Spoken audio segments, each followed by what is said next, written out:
বিষয়টির বিপক্ষে করতে চলেছি। ভারতবর্ষের শিক্ষিত সমাজের অন্তর্গত আমরা, আমাদের এই যে যুব সমাজ আজ দাঁড়িয়ে আছে, ভারতবর্ষের বৃহত্তম গণতন্ত্রের আমরা একটা অংশ, এবং আমরা গর্বিত এত বড় একটা গণতন্ত্রের অংশ হতে পেরেছি। কিন্তু আজকের দিনে দাঁড়িয়ে আমরা দেখি যে আমাদের গণতন্ত্র যে প্রক্রিয়ার মাধ্যমে বর্তমানে সংগঠন করা হয়, অর্থাৎ ইভিএম মেশিন, সেই ইভিএম মেশিনের মাধ্যমে যখন আমরা ভোট প্রক্রিয়াটাকে কন্ডাক্ট করি, তখন সেই ইভিএম মেশিনকে কিন্তু বিভিন্নভাবে বিভিন্ন কোনো রাজনৈতিক দলের কোনো গুন্ডা হোক বা কোনো স্ক্যামার হোক, তারা কিন্তু এই ইভিএম মেশিনকে হ্যাক করার মাধ্যমে আমাদের ভোটগুলিকে চুরি করতে পারে। এখানেই শেষ নয়, আরও বিভিন্ন অ্যাপের মাধ্যমে বর্তমানে কথা বলতে থাকে যে এই সমস্ত অ্যাপ বা অনলাইন প্রক্রিয়ায় ভোট প্রদান করা হবে, যার ফলে সেই ভোট প্রদানগুলো অনেকটি সুবিধাজনক হবে।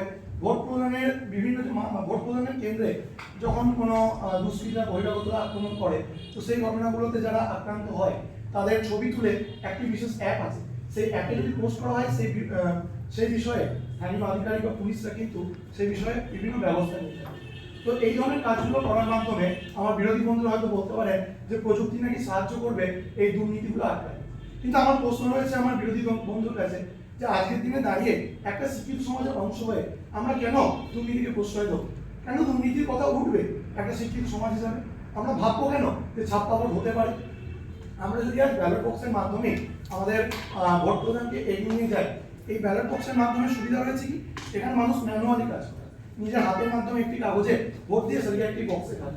যদি প্রযুক্তির ব্যবহার করতেই হয়, তাহলে যে ব্যালট কাগজের মাধ্যমে এই ভোটটি আমরা করি, সেই কাগজটিকে ওয়াটারপ্রুফ করা হোক। কারণ অতীতে আমরা উদাহরণ দেখেছি যে ব্যালট বক্সটিকে নাকি জলে ডুবিয়ে দেওয়া হয়েছে।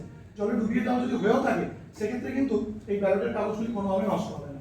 আর রইল বাকি ইভিএম মেশিনের কথা, ইভিএম মেশিনের মধ্যে মাদারবোর্ড থাকে, আর আমরা যে মাদারবোর্ড যে মেশিনে থাকে সেই মেশিনকে কিন্তু হ্যাক করা সম্ভব।